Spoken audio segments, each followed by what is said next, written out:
मैं उम्मीद करता हूँ कि तमाम स्टूडेंट खैरियत से होंगे। कंप्यूटर साइंस की हमारी क्लास है 10th क्लास का, ये लेक्चर नंबर 2 हम रिकॉर्ड करने जा रहे हैं। हमारा जो चैप्टर है इसका नाम है प्रॉब्लम सॉल्विंग।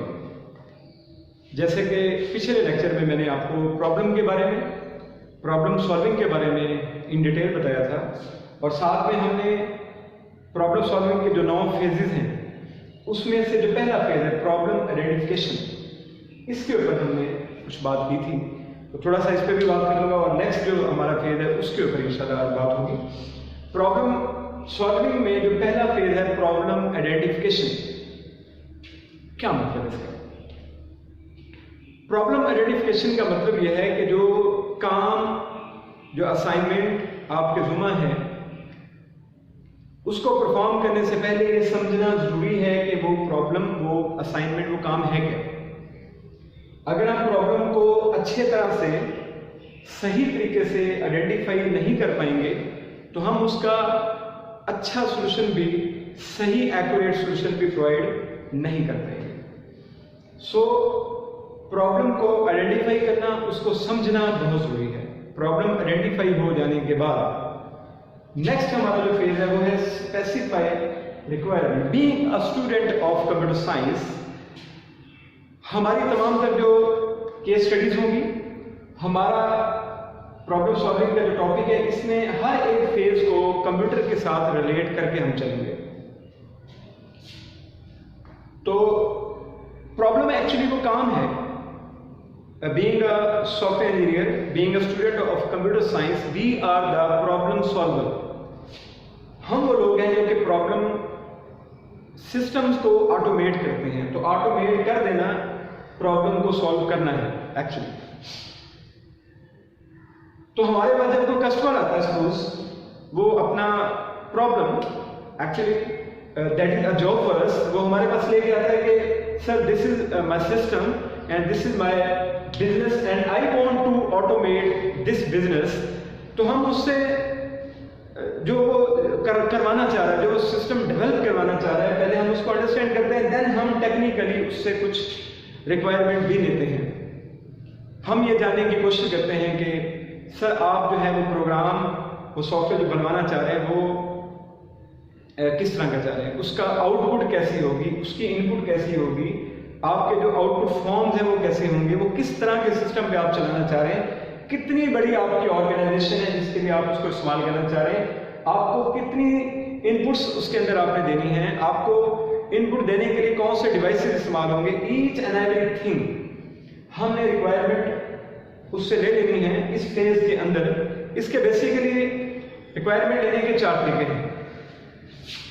4 मेथड हम इस्तेमाल कर सकते हैं for gathering the requirements from the customer. 4 methods. Number 1 है कि whenever there will be a meeting with the customer, तो आप उससे पूछ सकते हैं कि सर आपकी क्या रिक्वायरमेंट है।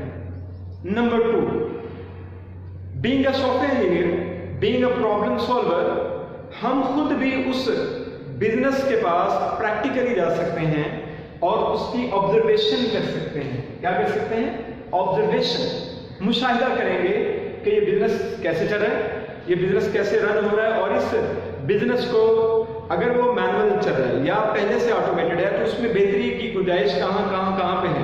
अगर वो मैनुअल चल रहा है तो मैनुअल में वो सारा जो डेटा लिखा जाता है, वो जो लिखने वाला मैनुअल काम है वो रजिस्टर पे होता है, वो खातों पे होता है, उसको कैसे कन्वर्ट करना है, हर एक चीज को क्लोजली ऑब्जर्व किया जाता है।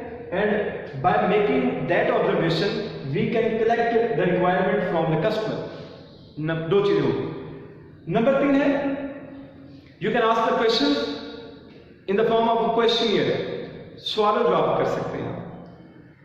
वो रिटन फॉर्म में भी क्वेश्चनियर हो सकता है।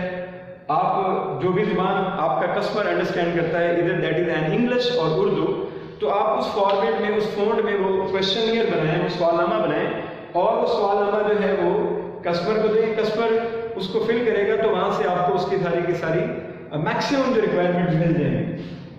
3 तरीके हो गए। नंबर 1 आप कस्टमर से डायरेक्टली पूछें, नंबर 2 ऑब्जर्वेशन करें, नंबर 3 आप क्वेश्चनियर करें, और नंबर 4 होता है interview that is a technical interview. If your customer is a technical person and he knows already about the software development and about the nature and the importance of the software, उसके इल्म में है, तो definitely वो आपको ज़्यादा help out कर सकते हैं. तो स्पेसिफाइड रिक्वायरमेंट में हम तमाम तर वो रिक्वायरमेंट, वो जो एक इमेज कस्टमर ने अपने माइंड में बनाया होता है कि मुझे इस तरह का सॉफ्टवेयर चाहिए, वो हम उसके दिमाग से, उसकी सोच से, उसकी थिंकिंग से उन तमाम रिक्वायरमेंट को चुन चुन कर ले लेते हैं और उसको एक डॉक्यूमेंट की शक्ल में लिख लेते हैं. और after writing on the document हम उस कस्टमर को दिखाते हैं कि सर ये वो रिक्वायरमेंट हैं जो आपने हमसे मांगी हैं और ये रिक्वायरमेंट हम आपको देंगे. That's it. तो this is the lecture for today. हमने प्रॉब्लम आइडेंटिफिकेशन और स्पेसिफाइड रिक्वायरमेंट के ऊपर काम आज हमने किया है अलहमदुलिल्लाह. तो इन दोनों चीज़ों के बारे में आई होप कि आपको अच्छी अंडरस्टैंडिंग मिल गई होगी. लेकिन if there is any question, if you want to put a question, you can ask me by viewing my lecture audio, video lecture and audio. After getting all the information, आप मेरे WhatsApp number के ऊपर आप group के अंदर आप question पूछ सकते हैं. And don't hesitate to ask a question, because whenever you will ask the question, you will clear all the confusion in your mind. So जो पूछता है वो सीखता है. तो आपने इस क्वेश्चन आगे पूछना. तो आज के इस लेक्चर में हमने 2 पॉइंट जो हैं उसको क्लियर कर लिया है.